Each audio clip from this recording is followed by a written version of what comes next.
Yeah, you're coming through stream. Yep.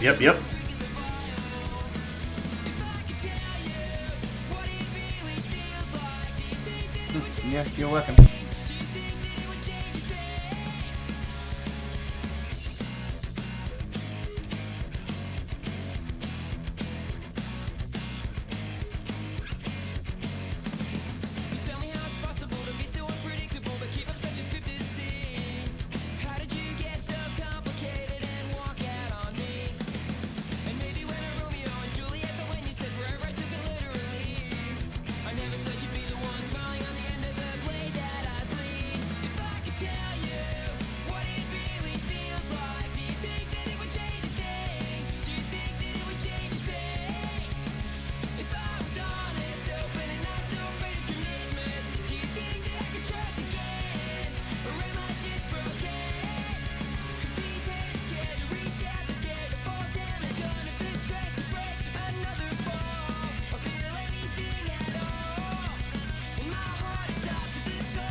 You ready?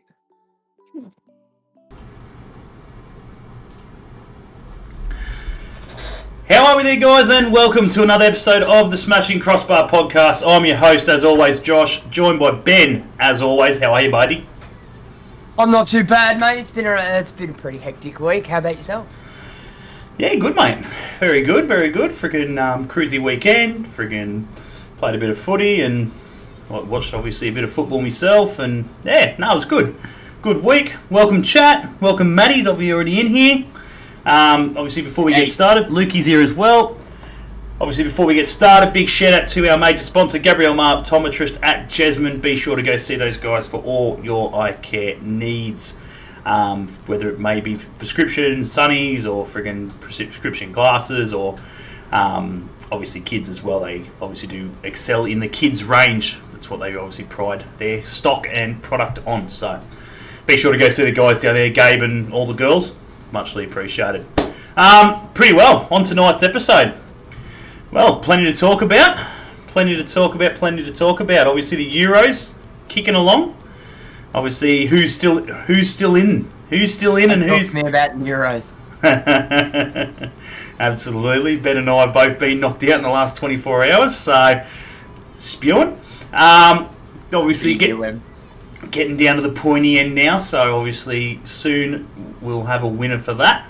Obviously, we'll talk a little bit about the grand final that was. The appointment, obviously, of course, today. Newcastle Jets appoint Arthur Papas on a 2-year deal. It's not an appointment. It is the worst kept secret in Newcastle football history. Yeah, well, a bit of that as well. It is the worst kept secret in Newcastle football history over the past, 4 weeks. Yeah, it is what it is, mate. What do you expect? Friggin', There's a lot of this going on. A lot of talk, a lot of speculation, but obviously today it was finally announced. Obviously, he got out of quarantine a week ago, according to him. On his little chat he had with the media today. So obviously he's been out for a while. He spent a bit of time back down in Melbourne. I'm pretty sure, seeing family and stuff like that once he got out of quarantine and so forth. But obviously seems to be ripping and raring to go for, I think it was the 12th. Roughly, I think we heard from Shane last week that the boys will be back, ready to go. A couple of weeks after the grand final, obviously, considering we weren't playing final football, so obviously had a few more weeks off compared to the rest of the competition. But yeah, so we'll touch base on obviously Pappas and stuff like that and what he thinks, obviously from what he said today, and a little bit about what we think, obviously, of the appointment. There's been plenty of speculation, obviously, about transfers and stuff like that. We're not going to go into too much detail, considering they haven't been announced officially by the club.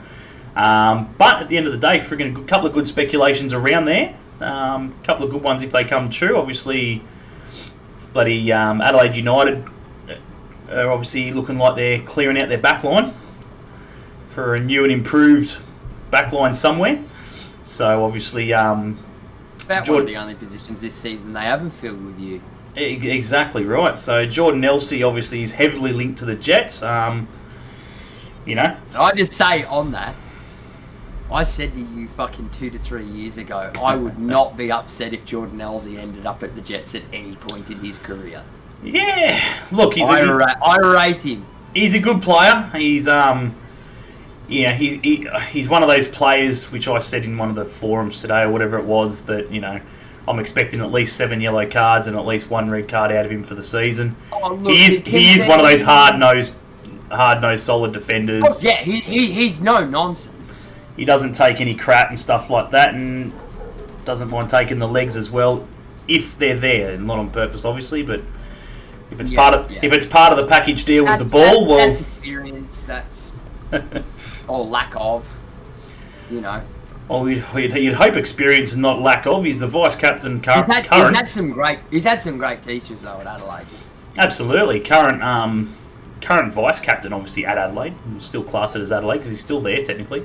So current vice captain there. So obviously, he's got a bit of leadership and stuff like that, which is definitely what we need with Boogs out of the picture and us now having to look to the future.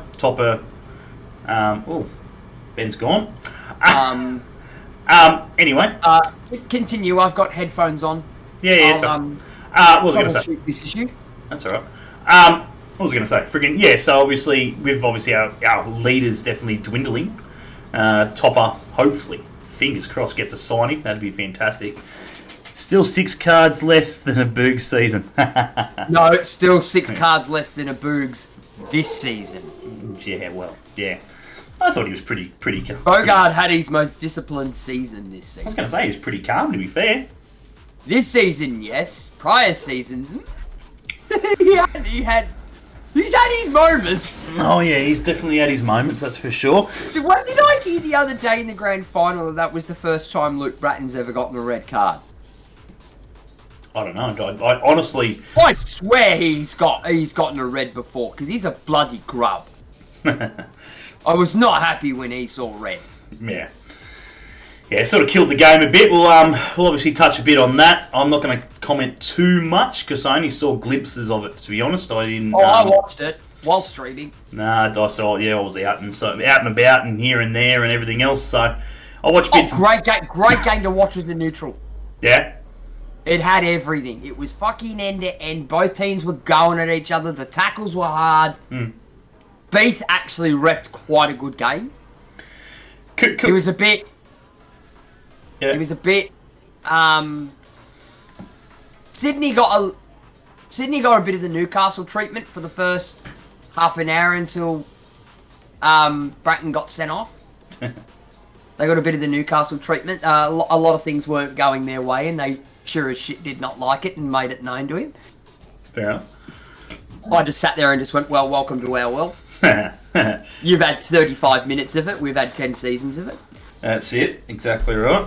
I'd like to take a moment, honestly, and just congratulate the City fans. They finally turned up to a game this season. It may have only been one game they turned up to this season, but they turned up. There was a good crowd there for obviously considering the circumstances that Sydney couldn't really travel down here in their droves to obviously fill the stadium. It was only it was only sad. It was only limited at like 15,000 to be at the end of the day. But a great grand final to go to nonetheless, because you don't have to worry about getting a ticket. Yeah, well, that's what I mean. Like, obviously, it was. They've got no other fans to fight against, and that's the thing. Like, it's like friends and stuff like the City friends of mine, and that got the win, got the victory. I'm like, it's good to see that you showed up to a game this season. A lot of them hadn't been to a game all year, year. But shit, it's a grand final. I better go show my support. Dicks. But anyway, it is what it is. Congratulations to City on the victory. Congratulations to City for finally fucking doing it. Yeah, well, that's it. Was it well deserved? Nah, look, probably not. They were the better team on the night. They were the better team on the night. It always happens. By far. Always happens when you go down to 10 men. City were definitely not going to sort of scare them a little bit. Matty, welcome, mate. Even in the first half an hour, City were all over Sydney. Yeah. Ninkovic was a big loss for Sydney. Yeah, they definitely had a few out and so forth. Obviously, Naboot was on the bench and so forth. Again, Clara wasn't even there. I was going to say, he didn't even play, did he? Metcalf. Yeah. In quarantine. Connor Metcalf's in quarantine. Curtis Good's in quarantine. Jesus Christ. You think they would have bloody stretched it out a little bit, just so that maybe they could have had, like it might have given Ninkovic a bit more time as well. I don't think they were allowed to, for the simple fact that the grand final date was all but locked in at the start of the season. They've got to work around the TV right broadcast deal. Very true, very true. They've sort of got their thumbs in the vice there. But at the end of the day, friggin', it draws a close on the season. Obviously, what was a shit one for us as Jets fans, but at the end of the day, it's done with, it's over. We didn't come last, and we move on hopefully to better things. I suppose we better wrap the grand final up with obviously, taking a moment, I suppose, to obviously thank Fox Sports for their 16 years. Yeah. 16 long years. So obviously love them or hate them, in regards to obviously not Foxtel themselves obviously, but the pundits, obviously your Robbie Slaters, your Bosniches, your friggin' Tara Rushtons, your Peacocks, your Garbies, everyone who's been there over the 16s, the ones that have come, the ones that we've lost obviously. They done a good job. For 16 years they've done a great job. For 16 years, they did a great job, and at the end of the day, we have nothing. I actually, after the game, praised the Fox Sports team on Twitter for the simple fact that love them or hate them. I've never been a fan of their commentary.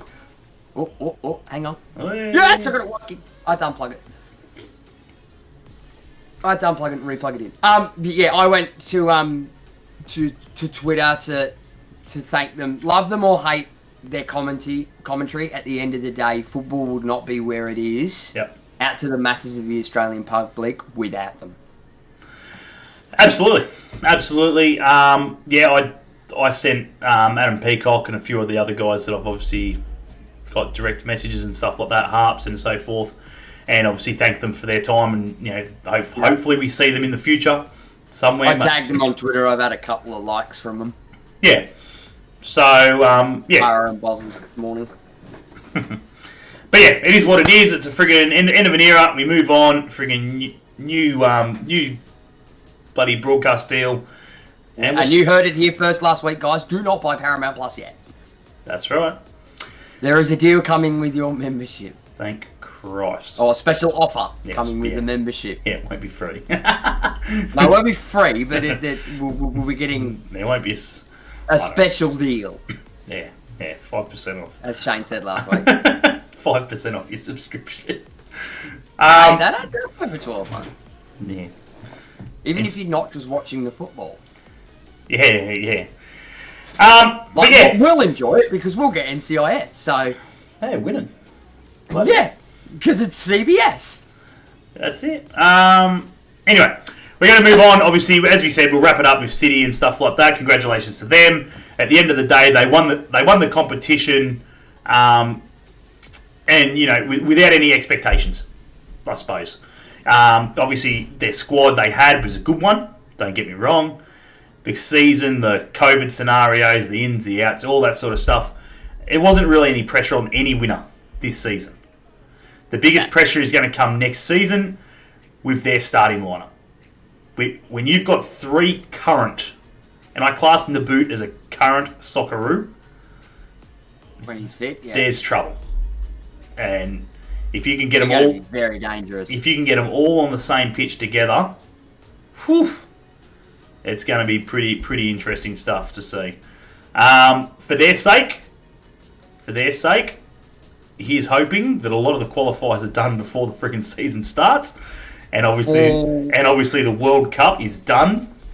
Oh, sorry, the World Cup is well and truly after the season ends. I think the World Cup's not due to start till December next year. I've heard whispers that the APL are actually looking into for next season organising and going back to having international breaks.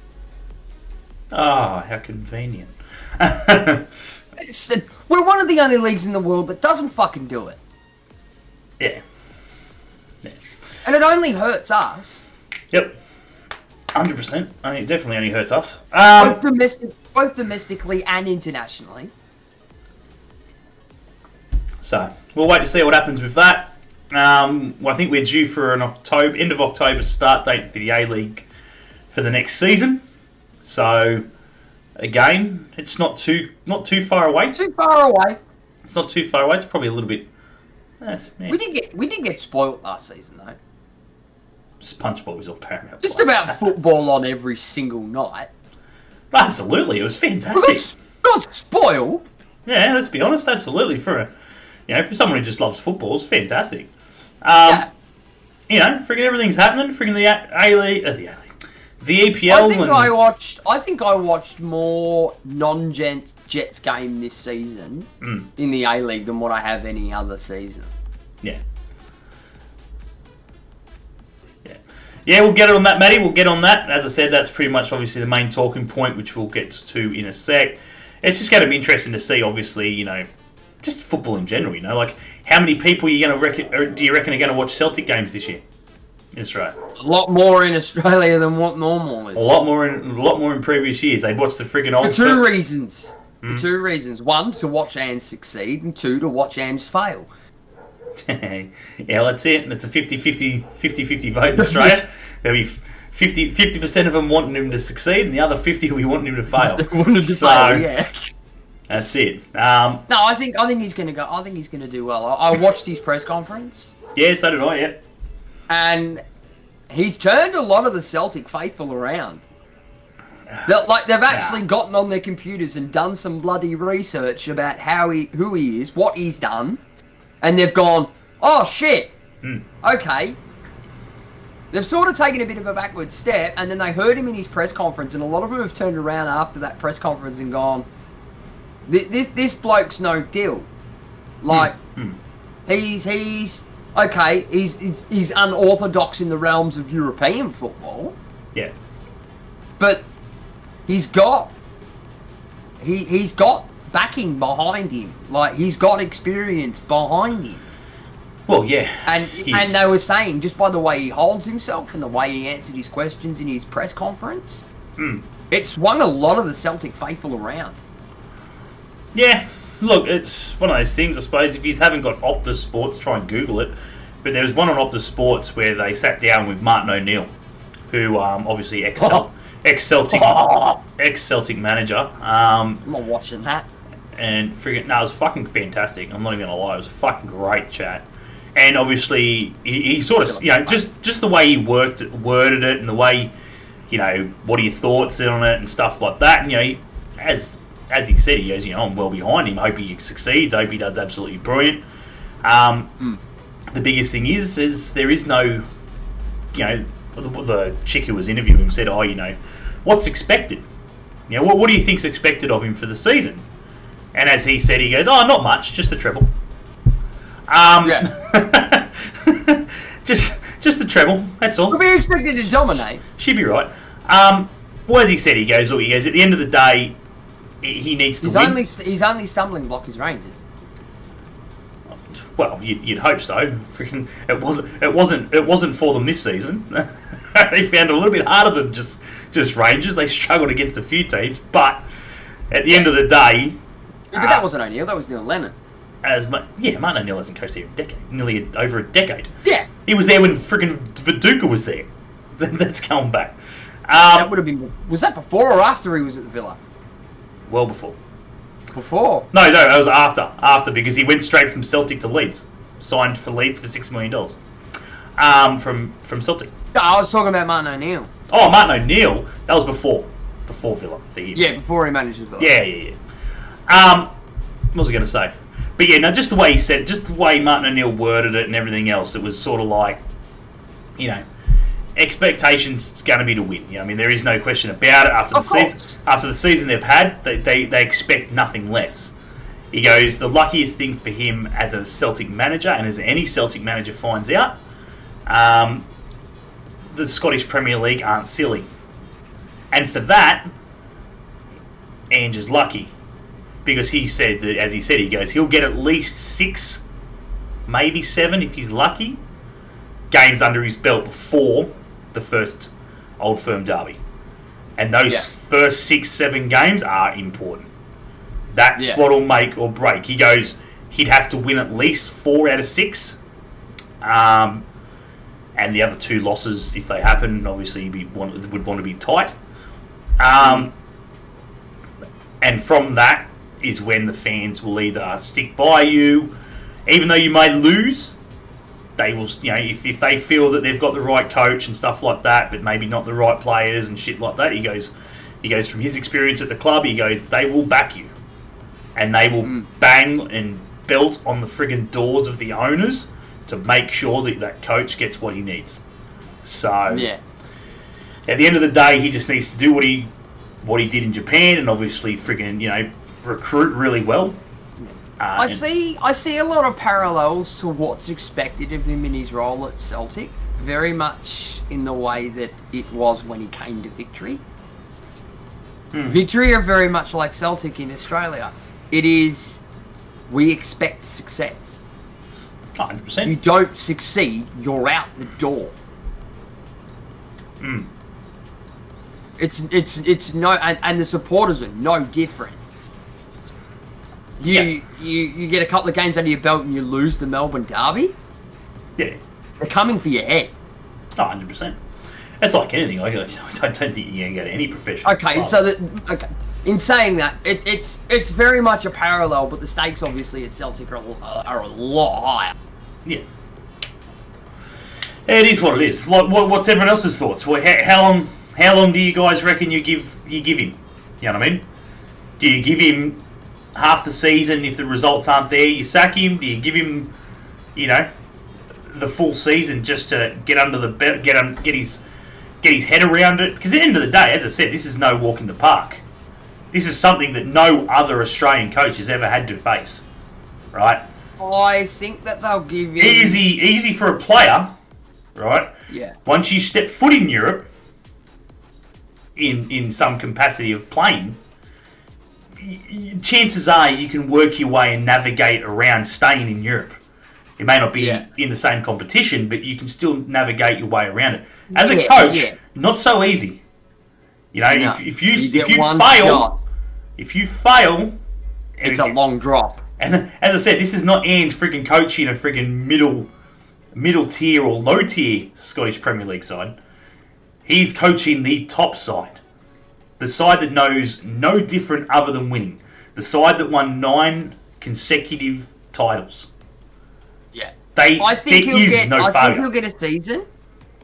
I think he'll get a season, and that's purely based on the fact that they've brought in that new CEO at the same time. And they are tasked in working together. The Celtic board have identified a problem within the club. And that is that the current structure of the club is not working. They've brought in Ange, which is something left field, something different. Something that a lot of other Scottish teams are not going to expect. They've also paired him with a CEO who's coming in, who I did a bit of research on their new incoming CEO. He's been around the traps as well. He's no deal either. Yeah. Right? He knows what he wants. He knows how to get it. He knows how to turn a football club around. Yep. Right? Yep. But in working in tandem with Ange, he is tasked with rebuilding the entire club system from the ground up. You can't do that you can't even start to do that in less than a season. Yeah. And Ange is going to play a very big part in how Celtic as a club is restructured from the ground up for the next 10 years. There's a lot more to Ange's appointment than just Ange is the manager of Celtic. There's a lot more to it than that. They've identified him and picked him over other people for specific reasons, and one of those is the way he goes about monitoring and making changes to things outside the first team that benefit the club. Yep. There's a lot more to his appointment than just purely managing the first team. Yeah. Look, let's be honest. You go through, friggin' some of their squad and everything else, it's pretty tidy. Like there's definitely some players there that you probably need to get rid of. Probably blokes that have been there for a long time as well. That are probably just sort of Hosting. Yeah, that's it. Yeah, just sort of happy just to sit there and be a friggin' fringe. And Christopher Ajar, I think is one of those players. Quality when he wants to be, but at the same time, I think Ange could probably get a better defender. In all honesty, Stephen Welsh is another one. I think he'll probably move on anyway this season. I think he's got friggin'. Technically speaking, Rogic is a fringy. He is, but that's the thing. He is with a few of the coaches that have come in the past. But when you've got a bloke like Ange who knows how to get the best out of a player like that, maybe he may be a player that he does look to and stuff like that, especially early, I suppose. Yeah. I can definitely see him forgetting the ropes. Yeah. I can definitely see him and Rogic friggin' spending plenty of lunches and dinners and shit like that or whatever, just going, right, where are we? What have I got myself in for? What's been the problem? Why haven't you been playing? You know what I mean? What has been the issue? Who's in front of you? You know what I mean? Let's not cut through the friggin', let's cut to the shit. Who's in front of you? Who's here? What have they got? Shane Duffy, he's old. He'd have to be friggin' well into his 30s by now, sure. Only 29. So as I said, they've got a pretty good squad. Like you just sort of look at it. Callum. They've got the hero, mate. Who? Oh no. They still got Dembele? Yeah, they do. No, they don't have the hero. It's all good. James Forrest has been around for ages. So Kuramoko from Dembele, friggin' he's meant to be one of the new Butte friggin' up and coming talents, 18-year-old kid. He's been around as well. His whole time at Celtic, but friggin' he's bounced between the Scottish under-16s and England and Scotland, which I find fucking hilarious. How you can go back and forth amazes me. Because you look at Scotland under-16s, England under-15s, Scotland under-17s, England under-17s, England under-18s. How does that work? I know once you hit your seniors thing, you can't go back and forth, but surely if you've picked your alliance with a youth setup, you have to stick with that youth setup until you get offered something from a senior level. Like Jesus Christ. What do we got? Mobile gaming, welcome. How are you, mate? Tom Rogic is crap and overrated. Love it. But yeah, look. At the end of the day, Ange knows what he wants. He'll have obviously spoken to the board, the chairman, and everything else, and he'll know what he wants to get out of the friggin' what he wants to get out of it, and obviously what they want to get out of it. and I can honestly say there'll be some movement, a lot of movement. So I think getting Matty Ryan to Celtic would be a fantastic move for him. Yeah, really good move for Matty Ryan as well. Like, don't get me wrong, sitting at a fringe at Arsenal isn't too bad, but when you're trying to friggin' prepare yourself for a World Cup and everything else, and Ange will definitely have that on his mind. He's not the coach anymore and stuff like that, but he's he wants the Socceroos to succeed. So best way for the Socceroos to succeed is making sure that everyone's friggin' playing regular football. And let's be honest, Matty Ryan's not going to get it at Arsenal. No. He's not a superstar keeper. Good keeper, outstanding keeper. Don't get me wrong. Even if he wasn't Australian, outstanding keeper. But he's not at that level, in my opinion. He's that sort of league, Scottish Championship first teamer, a lower Premier League like he was at Brighton and so forth. But yeah, I don't think he's at the cut with your top 6 European teams. I'm a bit. Nah. Makes me want to go and do a Celtic career mode, and I haven't said that in over 10 years. Yeah, absolutely. Breaking news. Considering I'm a Rangers supporter. Well, there it is. It's finally, after friggin' nearly a month and a half of friggin' speculation, Cameron Devlin to a 2-year deal. Signed. Breaking news. There you go. Great pickup. Yep. So the second worst kept secret in the A-League over the past 4 weeks. It's up there, isn't it? Fucking hell. Anyway, we're going to friggin' move on. We're going to talk about the man of the hour. It is what it is. We're going to wrap this one up. It's going to be a nice short episode today because obviously not much to talk about, and obviously other than the appointment of the coach. And Where did you see that, Luke? Ben's trying to freaking confirm it. Well, I'm on the Jets Twitter and I can't bloody see it. Oh, far out. Yeah, I don't know. Friggin', it's probably on the Jets page somewhere. Someone surely friggin' had to have posted it somewhere. We've got nothing.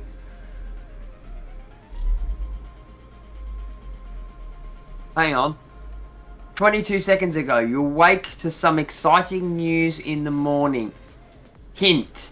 The devil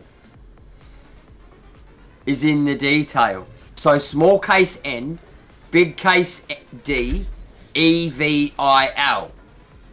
Right? So it's part of a word. Cameron Devlin. Oh, fucking hell. That's... Get it? Yeah. You gotta look at it to understand it. You know what would have made that interesting? Oh, he got it from James Gardner. All right. Do you know what would have made that fantastic? Everyone will be able to work it out if they can read. Yeah. But do you know what would have made that post fantastic and really good? If this wasn't news that happened 4 weeks ago. Yeah, if it wasn't if it wasn't, you know what I mean? Worst kept secret in the Jets A-League history over the past month. Yeah, if they put that out before all this crap came out, people would be going, shit, fuck, who is it? Who's going to think of Wellington? Not many. You know what I mean? Put it this way, I'd be sitting there, if I were Nate, I'd be sitting there going, or Shane, I'd be going, why are we leaking? Why is the boat leaking? Yeah, who the fuck is saying this shit? Plug the fucking leak. Absolutely. Fuck. Plug the leak. Oh, that's fantastic. That's really cool. I like the idea of it. Friggin' mystery sort of shit. I like the fact that they've got their own thing on the website that they're going to consistently be updating when they make fucking sightings. Yeah, that's good. That is good. I did see that. Another good point. It's something that every club in Europe bloody does. Yeah, no, it's good. Really good. It's good. You can go to the one place to get all the information. If it's not there, it's not on. It's not on as of yet. If it's not on, it's not in. Anyway, we're gonna friggin' and then there's that photoshopped image of Jordan Elsey. Yeah, that Matty Taylor. And it's photoshopped. That Matty Taylor friggin' got the names wronged up. Got wrong. Go on, you Matty. Were you drunk then too? You put the wrong names against the wrong. He loves enjoying a bevy while. Oh, classic. I'll give him that. Loves it. Anyway, we're going to friggin' get into, as we said, the one of many, top of the list of worst kept secret in friggin' Newcastle Jets history, the friggin' appointment of Arthur Pappas, 2-year deal. Let's get it out of the way.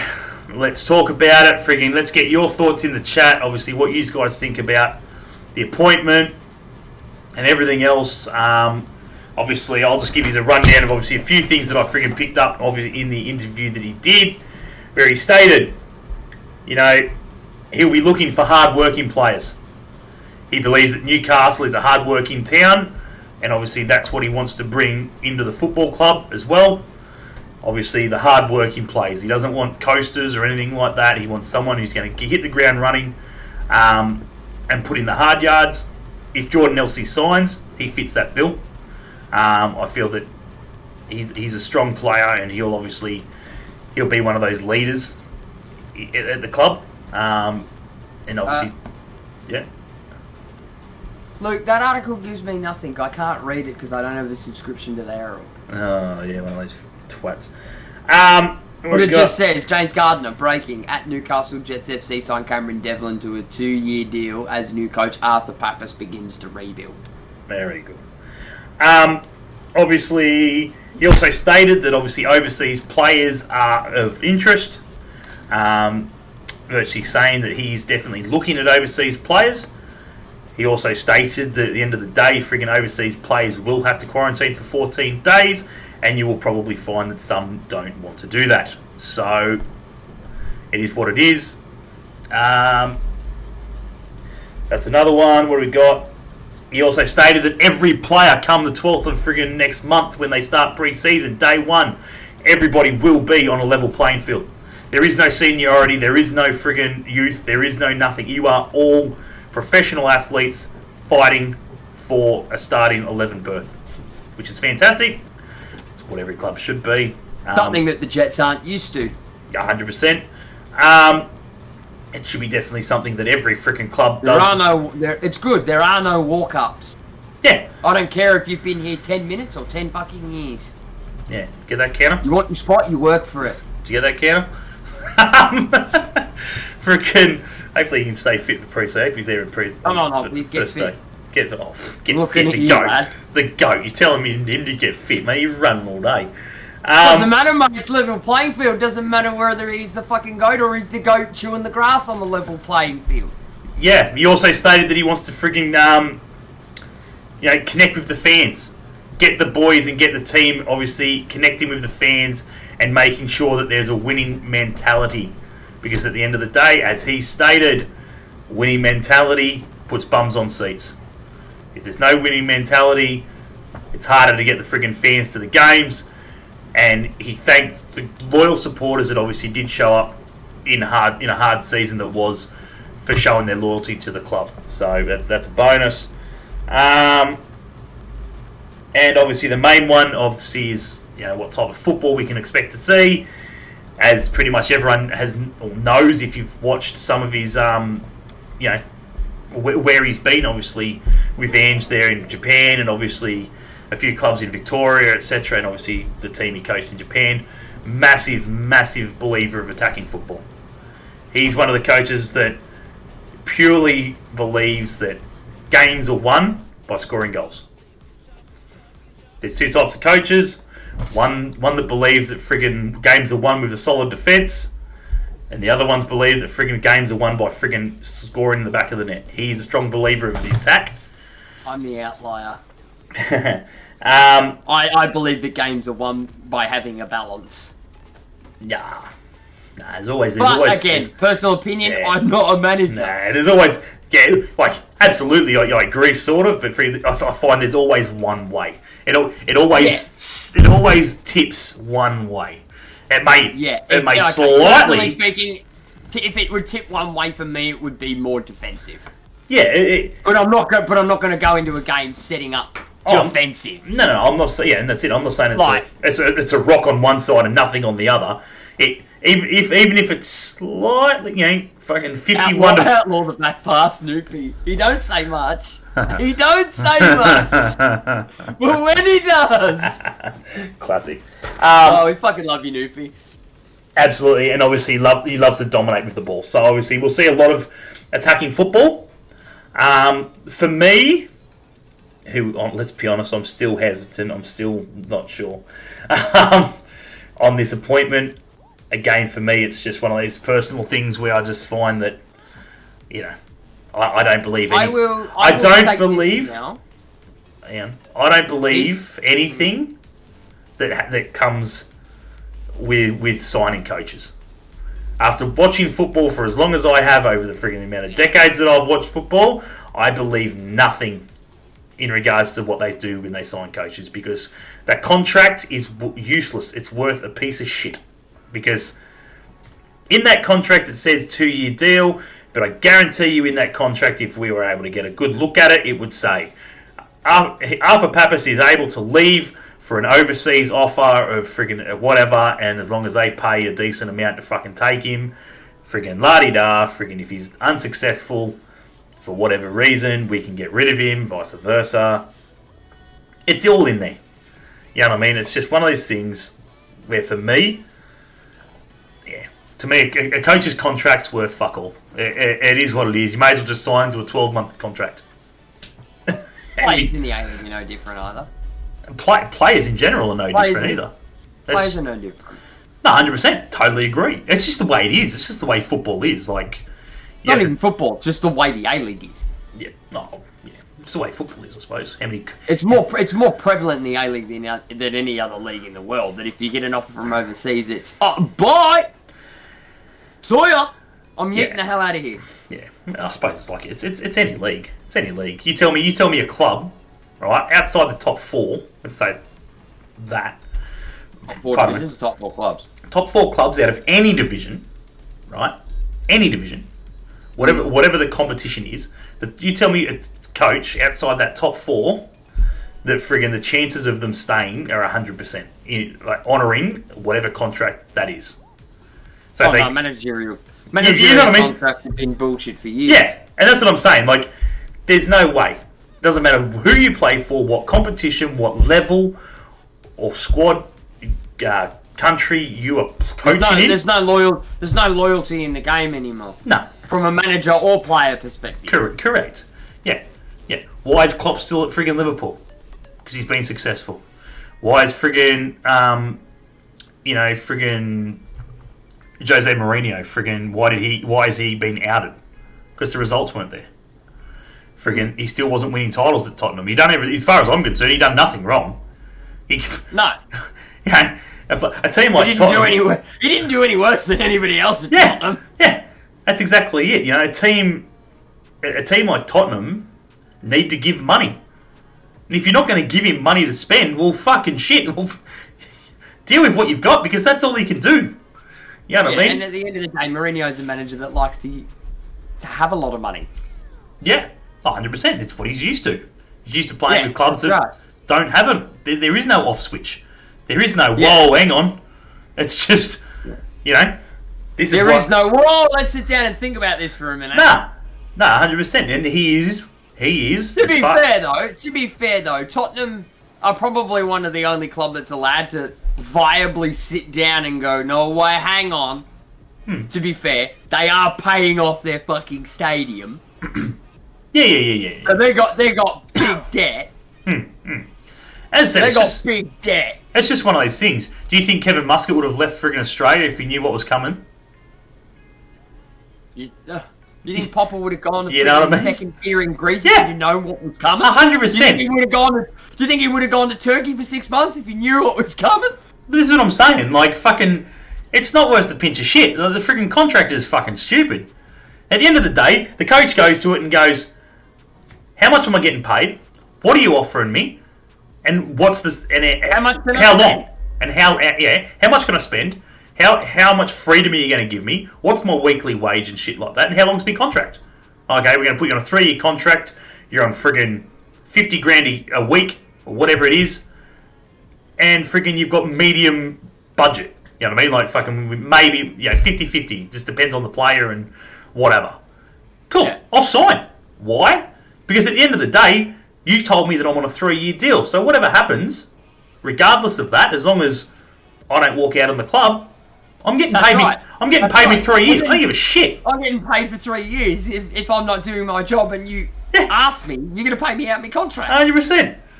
You know, why did Up, Timmy! Timmy Woods, buddy? Why why was there no argument with friggin' Ernie Merrick when he got the arse? Because he was still getting paid. He didn't give a shit. Right. Oh shit! You gotta let me go. Fair enough, mate. Don't forget to fucking keep paying me. A-League clubs can do it for the simple fact that managers aren't under the cap. Correct. Managers aren't under the cap. Yeah. So look, at the end of the day, Like when Marco Kurz got the arse from Victory, I bet you that cost him a pretty fucking penny. yeah, A lot. Yeah. So at the end I of reckon they're still paying for that now. yeah, at the end of the day, friggin' Pappas signing, look, it is a good thing. I think. Only time will tell. I think he brings a good brand of football, which is what Newcastle, not the Jets, Newcastle fans love to see. Mm-hmm. You tell me a fan, any football fan that does not love to see a full attacking display of football. Mm-hmm. You tell me one. But in saying that, you tell me one fan. Hang on, yeah, but you tell me one fan who does not like. Doesn't matter whether you like the club.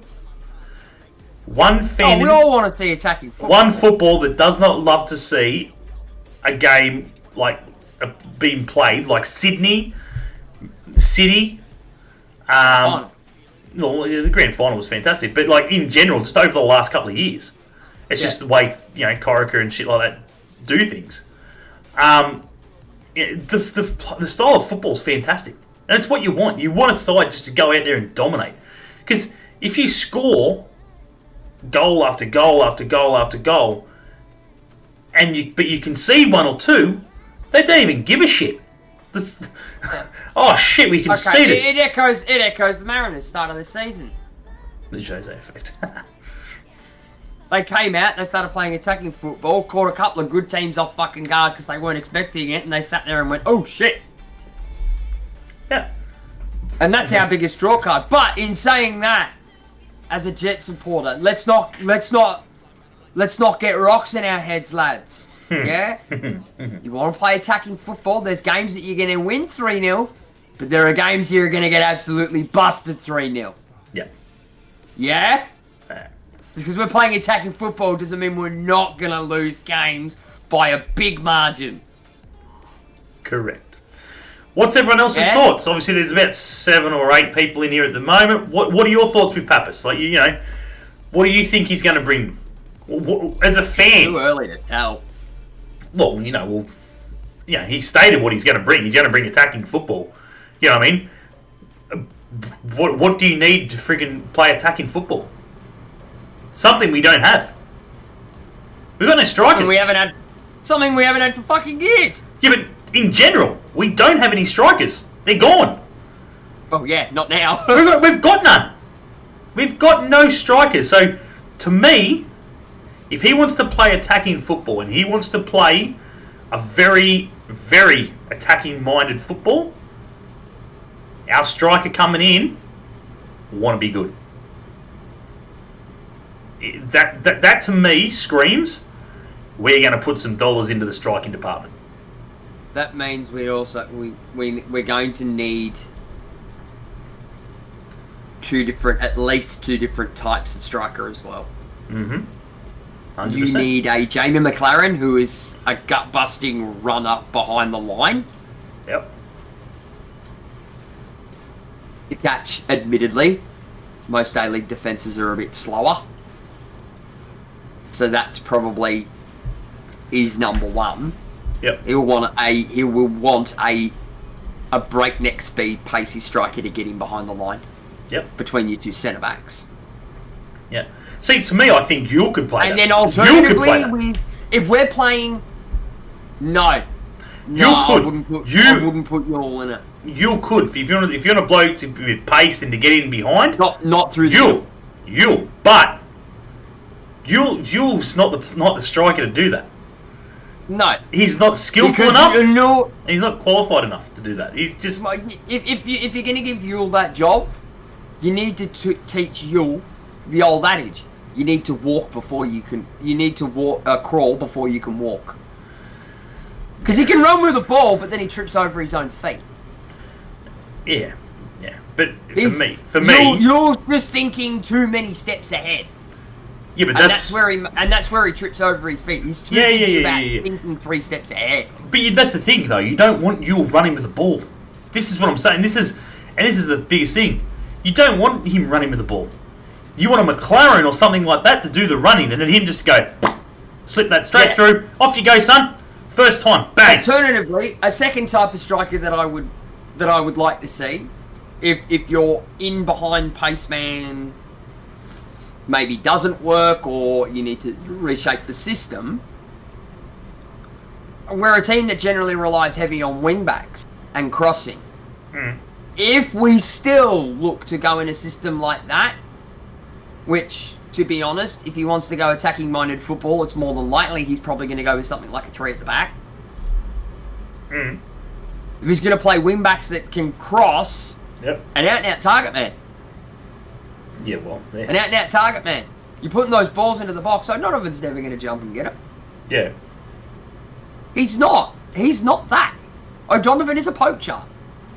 And you drive at the box, you cut it back, and he's there. Yep. You want an out-and-out target man. It's the amount of crossing. Yeah, it's going to be interesting when you think about it. Like, you look at, let's say... someone that can just score headers for days. No, that'd be nice. Which is something that the Jets aren't generally very good at either. No. Headers. When you look at it, I suppose, you look at, let's say Elsie comes, right? Let's say it's a done deal. Elsie in the back line there, you've got friggin', let's say Topper signs as well. You've got Topper, Elsie, you've got Donachie. Johnny K. Hoff, if you absolutely have to have him. There's no one there. You'd have you got O'Toole. Useless. Mate, can't be useless, mate. He's starting for the friggin' the Joeys. Friggin' fathoms me. It just amazes me. Yeah. I'm just like, nah. What? Nah. I'm sorry. Big call, and it's not because he's a favourite of mine. I'd play Voyutsa at left back over fucking O'Toole. Sorry. No, well, Voyutsa was in the frame, and now he's not. So, it's amazing. Take it back. We let go of Voyutsa, who at the time was playing when he was leaving, when he played for us / left for us. He was part of the Joey setup, and now we haven't seen him. We've got O'Toole, who is now currently part of the setup. It's amazing. But yeah, look, it is what it is. The back line looks like it's going to be good though. Back line looks good. Johnny K in the back line there, freaking Donachie. Devlin's a midfielder? If he shows up. Devlin's a midfielder, yep. Oh, he's more a defensive midfielder, isn't he, Cam? Devlin? He can play anywhere, to be honest. Is he attacking? Is he? I'm pretty sure he's just a centre midfielder. Like, there's no... I reckon he could probably play anywhere. If you needed him to drop back, he's fine. If you want him to play up a bit, he could. He's 23. He should be able to do that at 23. At 23 years of age, this should be a piece of piss. You should be able to freaking play all over the park. So, again, you look at him though. You add him in there. Then you've got... who else is in the midfield now? I dare say that they've brought in Cam Devlin to replace Ugarkovic. I hope not. No offence. There's a big gap. It's a big jump. Jesus Christ. He was playing under 21s, freaking Wellington reserves for a couple of games last year. 2019. Yeah, well, 2019, there you go. 2 seasons ago. In 3 years at the Knicks, he got 44 games and 1 goal. He's a more defensive midfielder. 100%. Well, so what's that? 44 games in what? 3 seasons? Yeah. And there's about 25, let's just say 26 games without finals, because Wellington haven't made final. Yeah, Wellington don't do finals. So let's say 26 games 15 games a season, roughly. So 2/3. Yeah. See, when you think about it, and you think about our defensive line recently, where they play friggin' nearly every week. Which is what a defender is. You don't change your back line. In my Played opinion. ACL as well. Did he? For what? Yeah, with Sydney. The 7 games Donkeys he played. ago. 7 games he played for the club. Good on him. O'Doherty, O'Doherty's there. Yeah. So you got, so you've got him, you've got O'Doherty, you've got Canner. Yeah, O'Doherty's a more attacking midfielder. Yeah.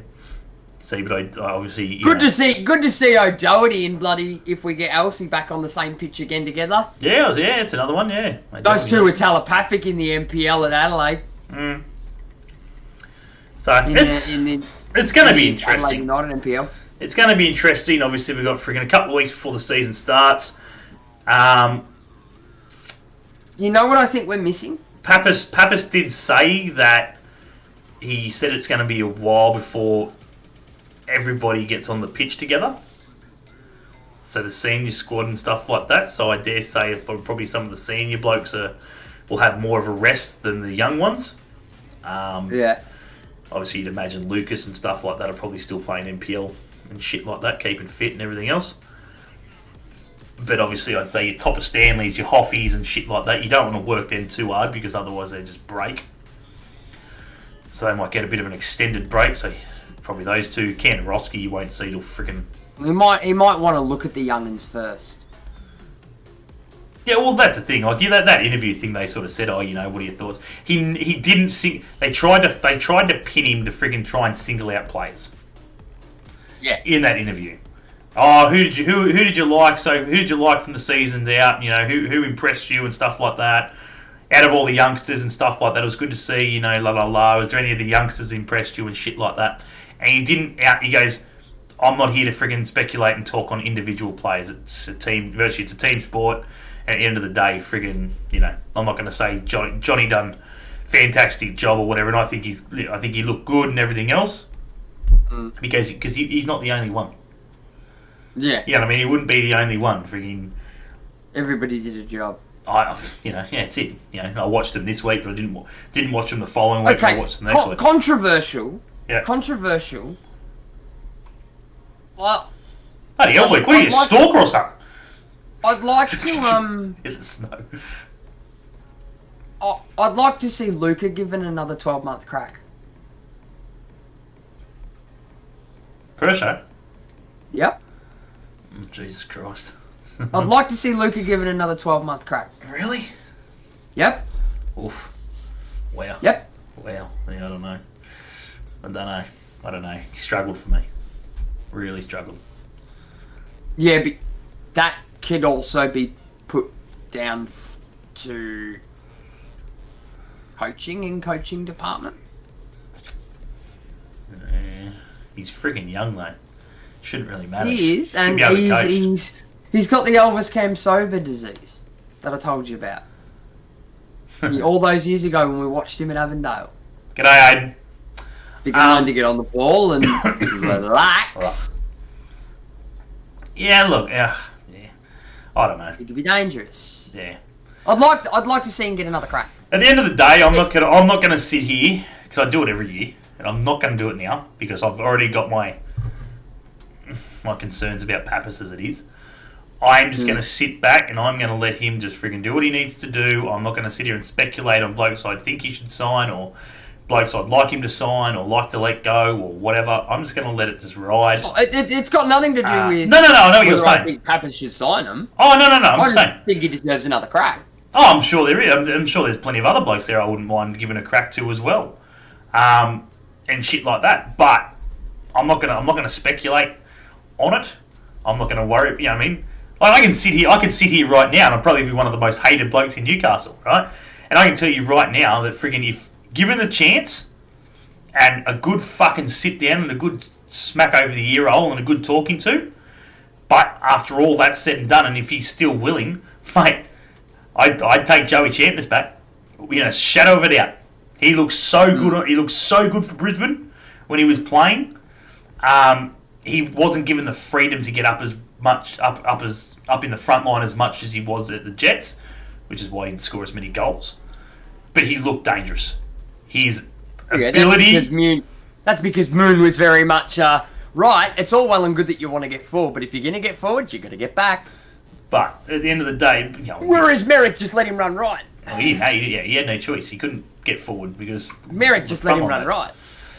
But for me, I wouldn't be letting go of Joey as long as he signed his contract saying that, you are signed here for 2 years or whatever it is, and in that 2 years, there's none of this fucking DJ bullshit and fucking recording studio shit and everything else. It's football. If you can agree to that and you want to stick and you want to play football, we'll sign you. If not, piss off. Go back to Brisbane, do what you need to do, whatever. But as I said, I'm not going to sit here and go into that who I think and what should happen and stuff like that, because I do it every year and so forth, and sometimes I'm right, sometimes I'm wrong, but at the end of the day, the coach gets the sack. So I'm just going to sit back and just go, you know what? Let's just let the coach do what he wants to do. Let's see what happens. Want to keep playing for Jets or back to Victory? Well, as far as things are concerned, he's a Jets player. He won't go back to Victory. Not a chance. Not a chance. He's still contracted. He's still got another 2 years on his contract. Good luck with that. It'd have to be a mighty big offer from some A-League club to friggin' take him out of his 2-year contract, considering he hasn't played in the country for over 12 months. Mm-hmm. That's good way to run down your contract, though. What? Playing for everybody but the club that you're actually fucking signed to. As Laurie said, it was part of the deal. They wanted him to keep playing football. At the time, they couldn't give him that option. And let's be honest, it's probably right. Topper and friggin' Boogs were still friggin' pretty much solid in the back line. There wasn't much room for him. He's not going to sit on the bench. Nah. You know what I mean? Like, even if it's, Boogs is friggin' injured for 2 weeks, he can play there, but when he comes back, you got to go back to the bench. Like, fuck that. Yeah, he's a solid defender. He needs to be playing every week. So, if anything, it was probably... And you're worried about Elsie getting cards, mate. Mm-hmm. Donaghy gets more cards than what fucking Elsie does. Oh, yeah. For sure. Yeah. But yeah. For sure. I'd take Georgievski back. Oh, fuck yeah. I'd have Georgievski back. Mm-hmm. Absolutely. Because in typical Jets fashion, we have 1 or 2 years, and it was at that time when Georgievski was at the club where, for the first time in about 8 years, we actually had a decent pair of fucking fullbacks. Mm-hmm. And then for some reason, we just fucking let them go. And then we're back to having shit ones. Yeah. Look, it's going to be interesting to see what happens. I'm glad. Sorry, chat. I don't mean to say this. I don't mean to upset you, but I am very, very happy. Right? Unless you're shit. Toddy Blackwell. I'm trying to think of his name. unless you're Toddy Blackwell and stuff like that, and they have like a full intra-club game or something like that beforehand, to be the first one of the first ones to witness the Pappas era here in Melbourne, to see exactly what we could see come the start of the A-League season. And I get that it'll be live and you'll be able to watch it. He'll be managing for the FFA Cup. But he'll be there for the FFA Cup. Obviously, who'll be just signed, friggin' Devlin, he'll be there, and stuff like that. There'll be a lot of players that'll be there. Anybody that gets signed within the next 2 weeks. Yeah, we'll see. That's the thing. It's going to be. That's what I think. That's what I'm more excited about. So they'll have to go to Nui. They'll have to do 2 weeks quarantine. Absolutely, he was on too much money. That's why we couldn't match. He was on too much money, but was he worth that money? Was he worth it? Probably not. If you talk about friggin' what happened to him when he left. Western Sydney paid the money. I, at the end of the day, so you turn around and say that he was on too much coin. I'm sorry. He was. But he was one of the only blokes during that season that put 150% into that shirt and that badge every time he put it on. 100%. He No question about it. He was on way too much money. Way too. And the fact but the that Jets were. Yeah, but again, the Jets were desperate then, and he'd just come off being the Joe Marsden medal in the previous final. He could have asked for that sort of money. Well, no, he was that's when we signed him. That's right. Which means you're going to pay a premium because it's, hey, this Joe Marsden medal that I'm holding, guess what, guys? It hasn't even touched the cabinet yet. Yeah. Pay the fee. And they could, but that's what we're saying. But they could. Norjeski was dangling the They carrot. could. They could. No. This is what I'm saying, though. But they could, right? At that point, Martin Lee just come in with a fuckload of cash. Mm-hmm. So he could. But when it come to re-signing him, that fuckload of cash was fucking nowhere. God. So he would not have gone for any less, if not more, than what he signed to the Jets for. Because he didn't drop in price. There's no way he would have dropped in price. There's no way he dropped in form. So No. that's the reason, like, and that's the biggest thing. And that's what, as I said, they couldn't afford him, and it's facts. That's true. Yeah. They would have had to sell the whole back line to friggin' pay for it. Just about. Yeah, but I don't think he'd be worth that much now. Not at his age now. He would be. He would No. be. No, he would be if he was fucking playing regular football. But he's not playing regular football. He played fucking 6 games or some shit, I reckon, this season, if he was lucky. Yeah. So throw him a bone. So because of that, yeah. So throw him a bone. Yeah. You get him on the cheap. Yeah. But what are you going to do? You can't. They're not going to fucking pay. You're not going to buy him. O'Toole's there. Just sign him. He's still got 2 years to go on his contract. They're going to. O'Toole will be worth fucking peanuts. They're going to build the club around him. Yeah, like for the next 2 years. Who? O'Toole? 100% they will. Nuts. He's a current. Well, he is. Well, that's Joey. He's representing his country. At the end of the day, regardless of what the fans think and stuff like that, mate, he's a current. Yeah, he's a national player. Shit. Let's keep him. Let's do what we can and shit like that. It doesn't matter what the fans think. It doesn't matter what friggin' some of the backroom staff think in regards to his form last season. Yeah. Oh, that can be turned around. They'll work it out. He'll figure it out. We don't know. All right. Let's put the shoe on the other foot then. You're going to build the team around an under 23. I'm not talking. Yeah. I'll rephrase that. I'm not saying they're going to build the club around him. Not going to build the club around him. They're going to re-sign him after 2 years. Sorry. You're going to build the team around him. More. Let me just rephrase that. He's on was now 2 years left. He was on a 3-year deal, right? If you're going to sign a bloke at that age on 3 years and virtually have no experienced players in that position, and you look at the squad they had, you look at the players they had to fill that spot if he was injured. Lucas is, Lucas, friggin' bloody Jackson and stuff like that. So virtually, nobodies, not Butte stars.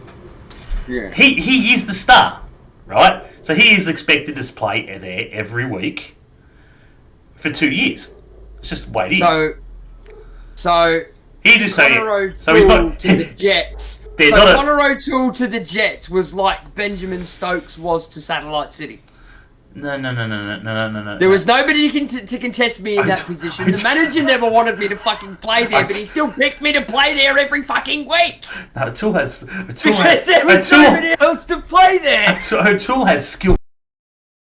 Yes, that's what makes it even worse. I had no fucking skill. Put the beard back on. Classic. No. I had no skill. No. O'Toole, it was bang average. Absolutely bang average. He was below bang average. Mate, it was friggin' hard to watch and hard to fathom. He was slack. But what did it tell you, though? How many times did he get dropped? None. Exactly. So in his head, he thinks he's doing the right idea. You're not going to break that cycle. But that's what I'm saying, though. He's going to come in this season, do the exact same thing, get beat, get fucking caught out in the back behind the channel again, every bloody game. 100%. Until you do And something about it. It shits me every time I see it. Until you do something about it, and you put someone else in there who's going to friggin' give him a run for his money. You mean Aiden hardly ever?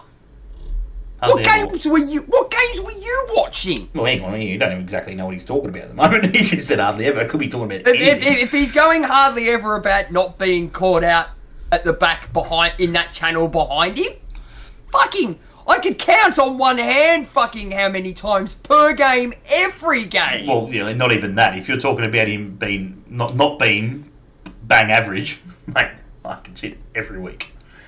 Bang average every week. For a bloke of his caliber, for a bloke who is expected to represent your national country at the Olympics, and you're telling me that there's no other option? Mate, wow. Wow.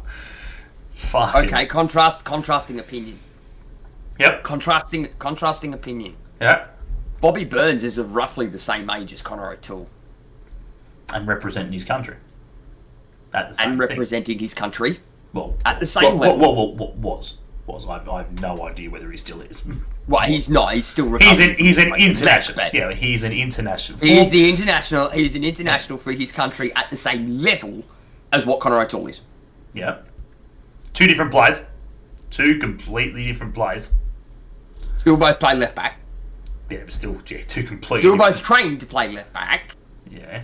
So, okay. Yeah. Differences in style aside, I would expect Bobby Burns to be caught out in that channel more so than what Connor O'Toole is, for the simple fact that Bobby Burns can also play in the midfield. He's an attacking-minded fullback.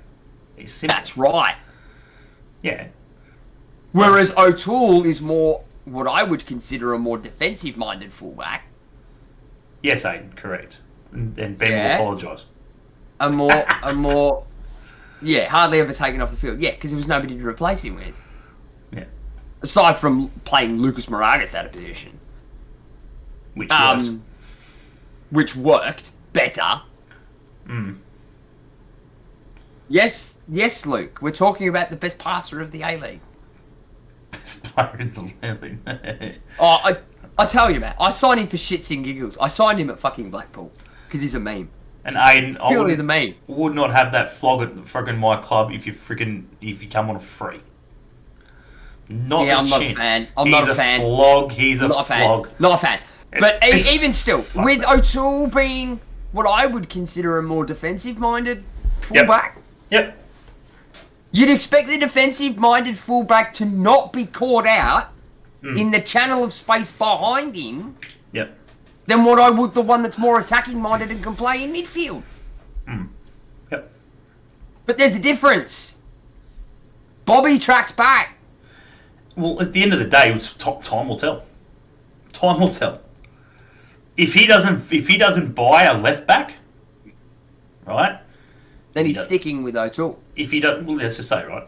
If he does not buy a left back, period. So I'm not talking about a youth player or even or whatever to try and compete with him or something like that.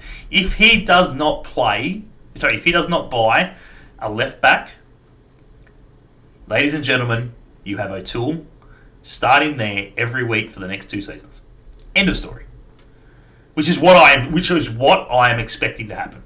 That's what I mean. They're not building the club around him and he's going to stay there for 20 years or until the end of the days. But for the next 2 years, he's the kingpin. He's the left back. He's the Miller to the left side. It's what's going to happen. It's what's going to happen. And why will it happen? Because he's had no competition. None. No one is...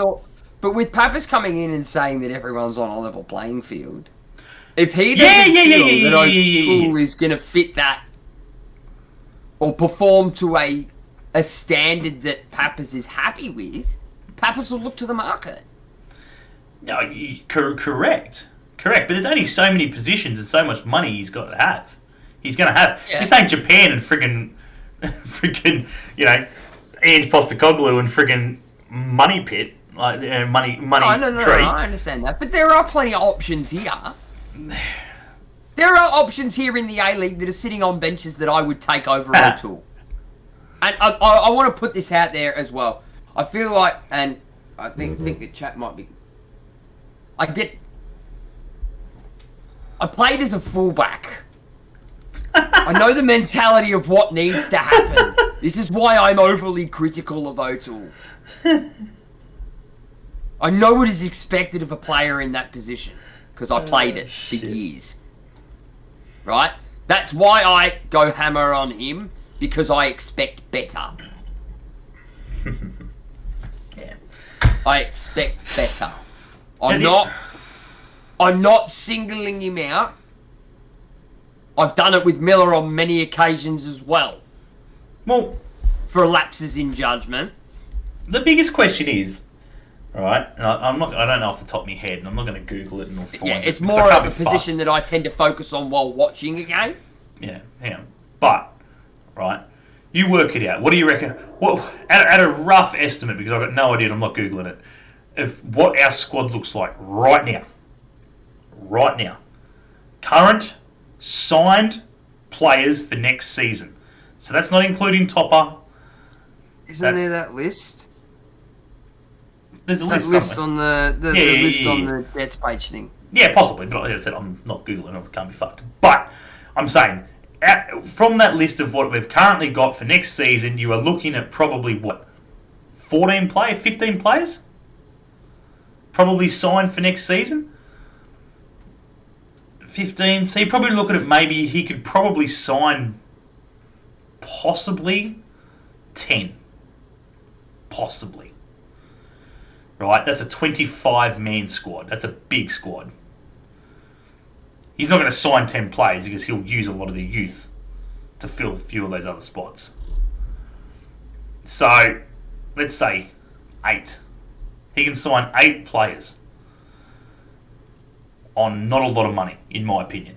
Even with the increase of budget, there's not many people that left the club that would have been on massive dollars. Boogs would have been on peanuts compared to your Jordan Elsies and shit like that.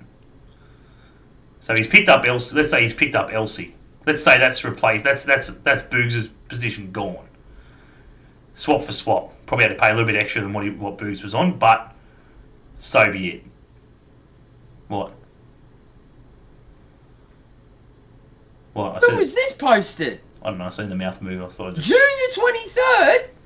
June the 23rd. Yeah, it's 28th today. Do you know about this? What?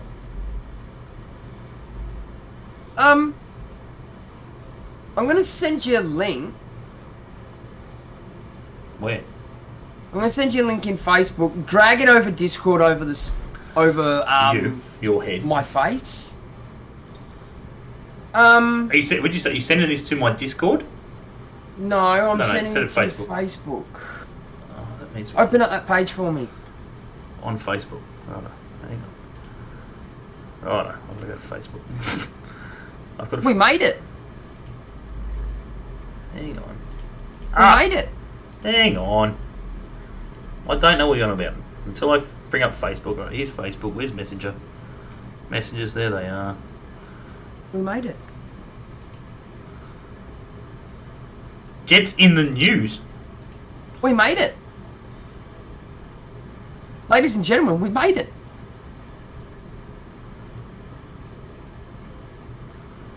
Q&A. Holy fuck! We made it!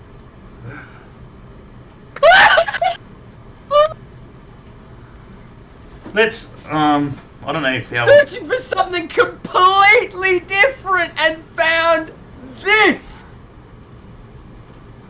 We didn't even know about this! Yeah, thanks for that. It's a good thing that friggin' no one here... It's a good thing that no one here friggin' watches, listens to, looks at the Jets page, eh? June the 23rd at 2:01 p.m. And if you click on where it says the channel name, it sends it's a link to the video. Oh, yeah, the boys.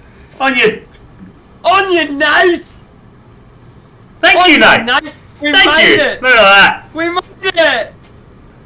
Didn't see that today. Oh yeah, it was. I was meant to tell you that. Well, Pappas changed the formation. That's a good talking point. Well, there you go. These are the key points that Nate's pulled out of the pod. Yeah.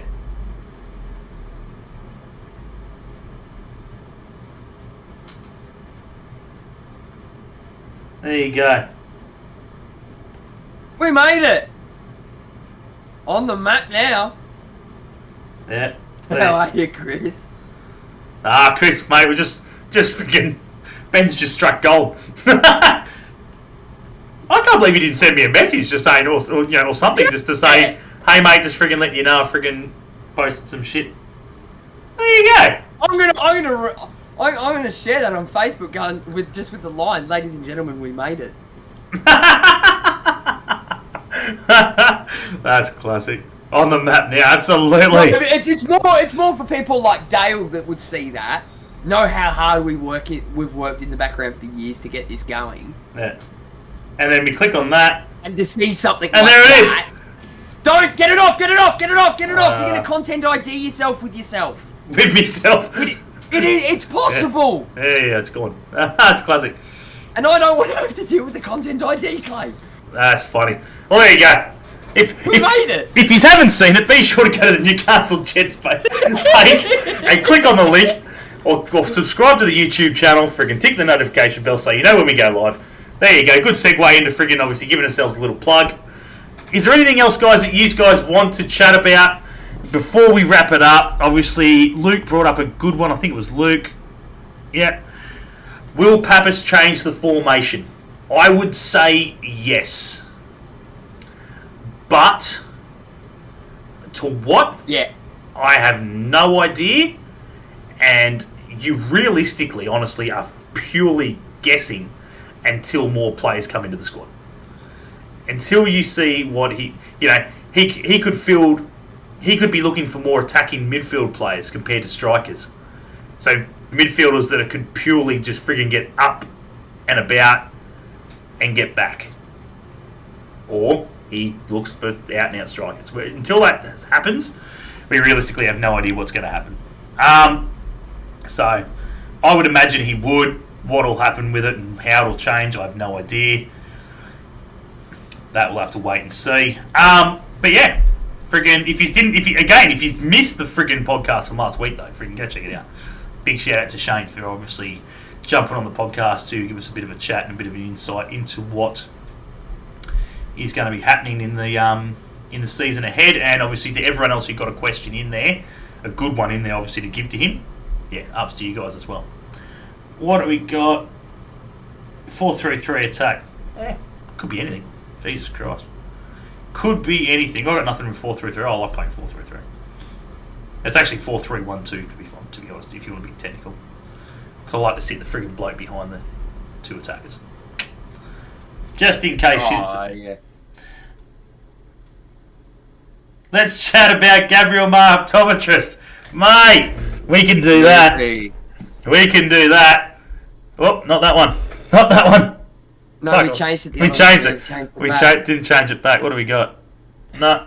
Fuck. No, it's not there. I haven't changed it back. That's alright. Anyway, there it is. Right in the middle anyway. You'll see it there. Oh, right in the middle. Gabriel Ma, optometrist. Big shout out. Noops. Yeah. Noops has been there. He's been down there. If you go down there, I'm sure there's still some coasters lying around somewhere. Be sure to get yours. But yeah, be sure to go check out the guys down there at Gabriel Ma Optometrist Jasmine for all your eye care needs. If you sit in front of a computer all day like friggin' we do... without a plug. No, we plugged it at the start. Yeah, it fell the first thing off the bat. Thank you very much. Just helps when you friggin' rock up when we're live. Maybe you should tick that notification bell, Noops. Mate, they were first off the bat. Yeah, they were tonight. First off the bloody bat. I forgot to do them a couple of weeks ago, and absolutely not first off the bat. What do we got? My last question for the night is: what should they do on the goalkeeper situation? How do you think Pappas will sort that out? What do you mean? So you've got friggin' obviously Duncan, Italiano, and Noah James. Noah James. That's how it is. Boom. 3. End of story. Sorted. That's the goalkeeper. So currently contracted for 2021-2022, you got Luis Italiano, Johnny Katrumbas, Jason Hoffman, Jack Duncan, Ben Kanarowski, Lucas Moragas, Valentino Yule, Angus Thurgate, Connor O'Toole, Costa Petrados, Joey Champness. Hey, Joey! James Donachie returns from loan. Noah James returns from loan. Archie Goodwin, Blake Archibald. And how many players is that? If you don't mind me asking, God. No, because I didn't, as I said, I wasn't. 15. Oh! That was a great guess. Holy shit. 15. I was right. Crap. I'm on fire. Yeah, so 15. So, yeah, as I said, about 10. He could possibly make about 10 signings. Yeah, of course. Yeah, we have Duncan still. Yeah, I said Duncan. Yeah, 3-year deal. He doesn't. Contract doesn't end till the end of the 2023 season or 23-24 season or something. He just signed a 3-year deal. So, yeah. He signed a long-term deal. Yeah. So, Italiano's there for next season. Which I thought he wasn't. I thought he was off contract. But anyway, I thought Joey Champness finished up as well, but well, apparently not. Here's what it is. So, yeah. We'll see what happens. It is what it is. I don't think we realistically need to change the goalkeeping situation. It's, stock standard. Duncan's number 1, Italiano's number 2, and Noah James is the fringe. Still young enough, and you'll probably find that he might go out and loan again if someone wants him. Or to NPL. Most definitely NPL. Oh, he'll play for the Jets Academy every week if worst case, but yeah. Yeah, that's it. That's pretty much what it is. But other than that, we are going to friggin' wrap it up, ladies and gentlemen. Obviously, nice, quick, breezy friggin' chat tonight. Obviously, appointment of Arthur Pappas obviously is the big one. As for player signings, etc., I'm sure we'll see a few more of those now coming through the woodworks and starting to be announced now that obviously Pappas has definitely been signed to a 2-year deal. We can only go up from here. That's the biggest message. We can only go up from where we are. Hopefully it starts in a month or so down here in Melbourne against Western United, who, let's be honest, we've signed our coach. They're still yet to sign this. So we're in front of them there. Interesting to see who they're looking at. They signed friggin', was it Wenzel Halls? Smart signing. Good signing for them. I'm spewing because I would have taken him. Well, happily spewing considering we got offered him on loan 2 seasons ago and we said no. Yeah. Appointment of Arthur Pappas in the future on Crossbar Capers podcast. We're only hoping, mate. Only hoping. Fingers crossed. We'll obviously definitely put it through to the powers that be, and if we can get it over the line, more than happy to have him on to obviously have a bit of a chat and welcome him. We were lucky enough to get. I still haven't spoken to Deansy. We've been to the club for that freaking long. Still haven't been able to speak to Deansy. We spoke to bloody freaking Carl and Kenny. Carl and Kenny. Freaking, they were still in Canada and shit. So yeah. Fingers crossed. Fingers crossed we can get him on and obviously have a chat. We've got a couple of more hoops to jump through now, don't we? Welcome him through, yeah. A little bit harder now, but obviously you segue so well. See? This is why we don't friggin' write anything down, ladies and gentlemen, because Ben just segues perfectly. It's how he does things. But yeah, we are going to wrap it up. We are going to end the show tonight. Obviously, we do thank everyone for jumping on. Be sure to go check us out. Subscribe to the channel. You can find us on, obviously, Spotify, Anchor, and Apple. Apple? Did I get that right? Yeah, I was right. Beautiful. Luke, don't be coming... No, that's a conversation for off pod. Got to be in me bonnet about that. Anyway, but yeah, that's where you can find us, guys. It is muchly appreciated. I think we're sitting at about 219 subscribers on YouTube, and we thank every single one of you guys for supporting the show. I think we're just under 300 on the Facebook page, so if you haven't liked the Facebook page, please go over and do that. It is muchly appreciated. For the guys who are still in the running for the Euro pool, good luck to you guys in the coming weeks. Good luck to you in the coming weeks. But the last thing I want to say before we go, obviously I've kept it pretty quiet over the last week. I know so many people have friggin' talked about it. So many people have commented, so many people have liked and shared and friggin' tagged and everything else. But for me, a massive, massive thank you goes out to Laurie McKenna. Honestly, Yes. mate, you are dead set fucking legend, as Ben would say.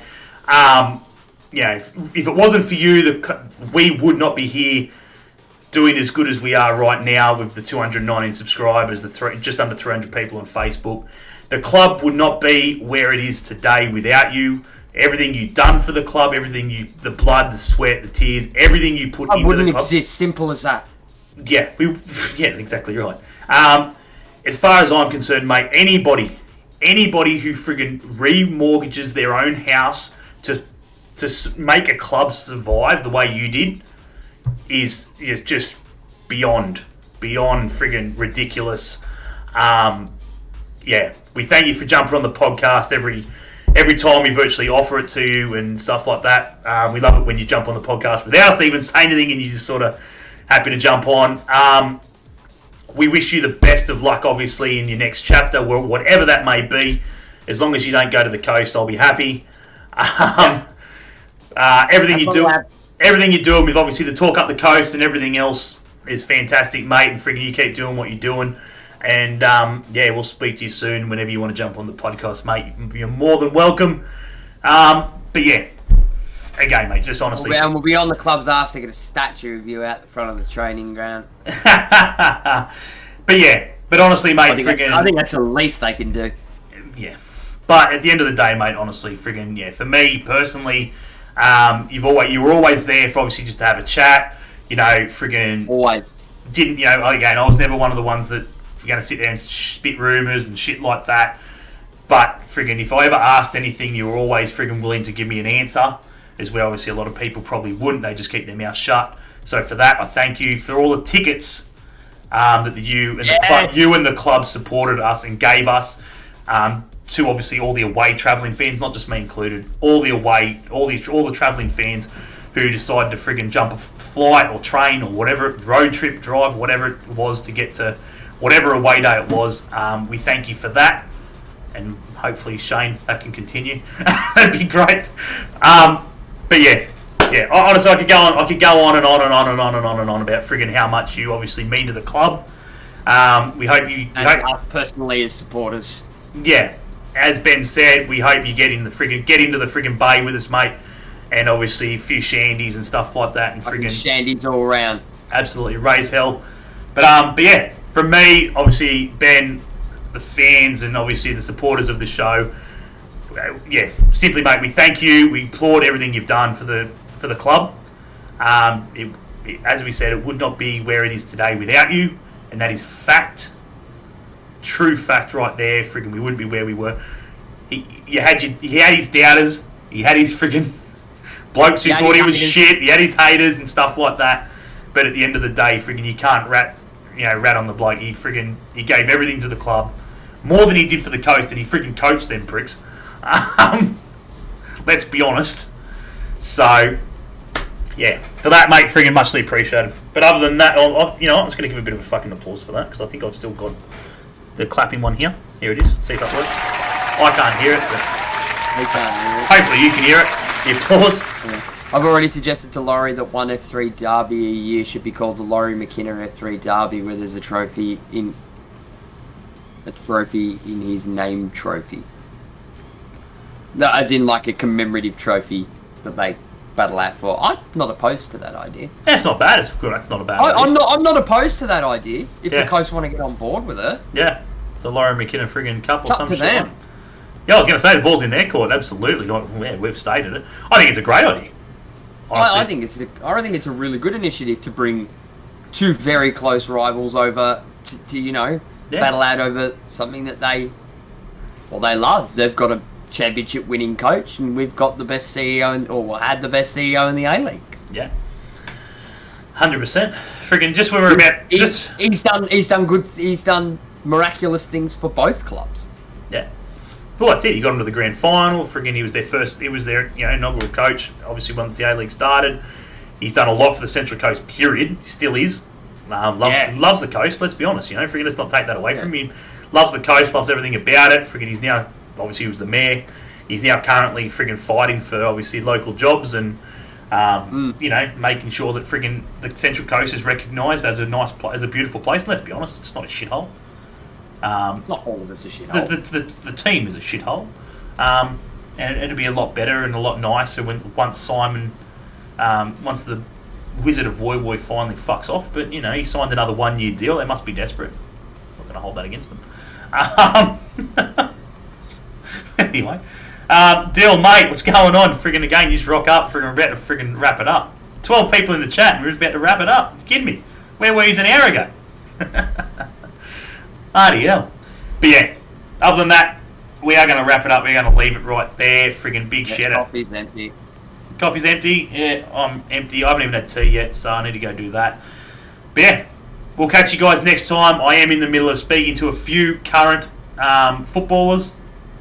So hopefully one of those guys will be able to jump on hopefully next week. I've spoken to Laurie himself as well, and we will try and get him on one night to obviously thank him properly and see what he's got to say. See what his thoughts are with his 5 years at the club and his ups, his downs. He won't hold back. No, well, he doesn't have to now. He's freaking, yeah. Well, unless he signed an NDA. Thoughts on the gold direction the club seems to be headed in? I am not here to comment on speculation. Saying goodbye to the red-blue combo. I think people are making a big deal out of nothing. Yeah. Look, at the end of the day, frigging, you would love to see it. We are gold.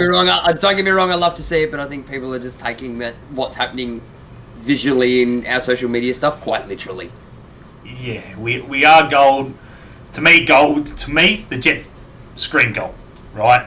Yeah. To me, the Jets scream friggin' this right here. Yeah, this shirt right here is what I symbolise the whole podcast on. That's why the logo is the way the logo is. Because this right here is, to me, is more than gold, right? This is what Newcastle is. This is what it was back in the day. And I'm all for representing and making sure that we go back and we represent and we, talk about obviously our heritage and stuff like that. So to me, to finally get to play a game in this sort of strip is huge. Fantastic. And the club should be really appreciative with themselves and really, they should be, take their hats off to themselves because obviously... And great job to Appel for doing it too. Yeah, thankfully. Well, they've done a second order or something like that, which is obviously that's all stopped and shit now. So if you've been lucky enough to get one, happy days. Friggin' they're pretty comfy and shit like that. Bit of a slim fit, but they're comfy, which is good. So Benny and I'll be wearing that obviously at the FA Cup, whatever they call it these days, in a couple of weeks. But anyway, we're going to leave it at that. That's what we think about the gold anyway, mate.